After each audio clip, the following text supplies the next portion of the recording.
सुप्रभात मेरे प्रिय विद्यार्थियों। आप स्वस्थ रहें, खुश रहें, खुशहाल रहें, इसी मंगल कामना के साथ हम अपनी कक्षा का प्रारंभ करते हैं। आइए आज जानते हैं क्षितिज पुस्तक के काव्य खंड में ये दंतरित मुस्कान तथा फसल के विषय में, जिसके कवि हैं नागार्जुन जी। आइए जानते हैं सर्वप्रथम संक्षेप में उनका जीवन परिचय। प्रगतिवादी विचारधारा के प्रतिनिधि कवि नागार्जुन का नाम जो वास्तविक था वो था बैद्यनाथ मिश्र। साहित्य के क्षेत्र में वे नागार्जुन के नाम से प्रसिद्ध हुए। उनका जन्म वर्ष 1911 में बिहार के दरभंगा जिले के सतलखा गांव में हुआ। उनकी जो प्रारंभिक शिक्षा थी वो संस्कृत पाठशाला में हुई।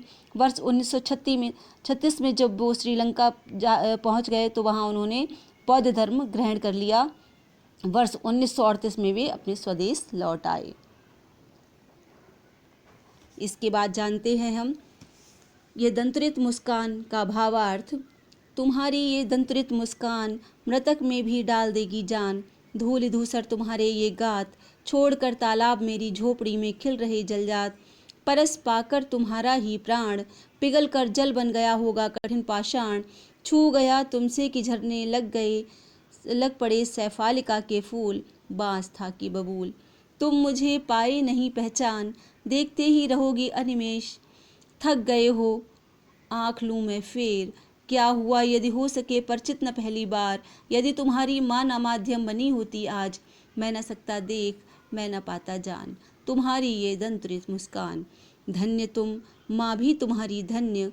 चिर प्रवासी मैं इतर में अन्य, इस अतिथि से प्रिय तुम्हारा क्या रहा संपर्क। उंगलियाँ माँ की कराती रही हैं मधुपर्क, देखते तुम इधर कनखी मार, और होती जब की आंखें चार, तब तुम्हारी दंतरित मुस्कान मुझे लगती बड़ी छविमान। तो छात्रों, इस कविता में कवि ने नवजात शिशु के मुस्कान के सौंदर्य के बारे में बताया है। कवि कहते हैं कि शिशु की मुस्कान इतनी मनमोहक और आकर्षक होती है कि किसी मृतक में भी जान डाल दे। खेलने के बाद धूल से अटा शरीर देखकर ऐसा लगता है मानो कमल का फूल जो है वो तालाब छोड़कर मेरी झोपड़ी में आकर खिल गए हों। तुम्हारे स्पर्श को पाकर पत्थर भी मानो पिघल कर जल हो गया हो। यानी तुम्हारे जैसे शिशु की कोमल स्पर्श पाकर कोई भी पत्थर हृदय व्यक्ति का दिल पिघल जाएगा। कवि कहते हैं कि उनका मन बांस और बबूल की भांति नीरस और ठूंठ हो गया था, परंतु तुम्हारे कोमलता का स्पर्श मात्र पड़ते ही हृदय भी सैफालिका के फूलों की भांति झड़ने लगा।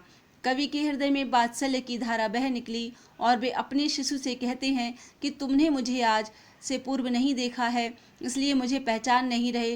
वे कहते हैं कि तुम्हें थकान से उबारने के लिए मैं अपनी आंखें फेर लेता हूँ, ताकि तुम भी मुझे एकटक देखने के श्रम से बच सको।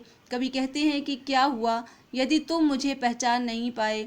यदि आज तुम्हारी माँ न होती तो आज मैं तुम्हारी यह मुस्कान भी न देख पाता। वे अपनी पत्नी का आभार जताते हुए कि तुम्हारा मेरा क्या संबंध, ये तुम इसलिए नहीं जानते क्योंकि मैं इधर उधर भटकता रहा, तुम्हारी ओर ध्यान न दिया। तुम्हारी माँ ने ही सदा तुम्हें स्नेह प्रेम दिया और देखभाल की, पर जब भी हम दोनों की निगाहें मिलती हैं तब तुम्हारी ये मुस्कान मुझे आकर्षित कर लेती है। आइए अब जानते हैं फसल के विषय में। एक के नहीं दो के नहीं ढेर सारी नदियों के पानी का जादू। एक के नहीं दो के नहीं लाख लाख कोटि कोटि हाथों के स्पर्श की गरिमा। एक की नहीं दो की नहीं हजार हजार खेतों की मिट्टी का गुण धर्म। फसल क्या है और तो कुछ नहीं है, वह नदियों के पानी का जादू है, वह हाथों के स्पर्श की महिमा है। भूरी काली संदली मिट्टी का गुणधर्म है, रूपांतर है, सूरज की किरणों का सिमटा हुआ संकोच है, हवा की थिरकन का। आइए अब इसका भावार्थ जानते हैं। इस कविता में कवि ने फसल क्या है, साथ ही इसे पैदा करने में कितना योगदान रहता है, उसे स्पष्ट किया है। वे कहते हैं कि इसे पैदा करने में एक नदी या दो नदी का पानी नहीं होता, बल्कि ढेर सारी नदियों का पानी जो है उसका सभी का योगदान होता है। अर्थात जब सारी नदियों का पानी भाप बनकर उड़ जाता है तब सब बादल बनकर बरसते हैं, जो कि फसल उपजाने में सहायक होता है। वे किसानों का महत्व स्पष्ट करते हुए कहते हैं कि फसल तैयार करने में असंख्य लोगों के हाथों की मेहनत होती है। कवि बताते हैं कि हर मिट्टी की अलग अलग विशेषता होती है, उनके रूप, गुण, रंग एक समान नहीं होते, सबका योगदान फसल को तैयार करने में है।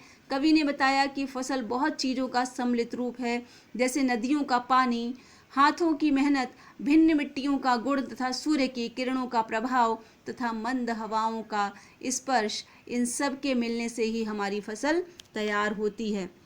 तो छात्रों, आज आपने जाना ये दंतुरित मुस्कान तथा फसल का भावार्थ।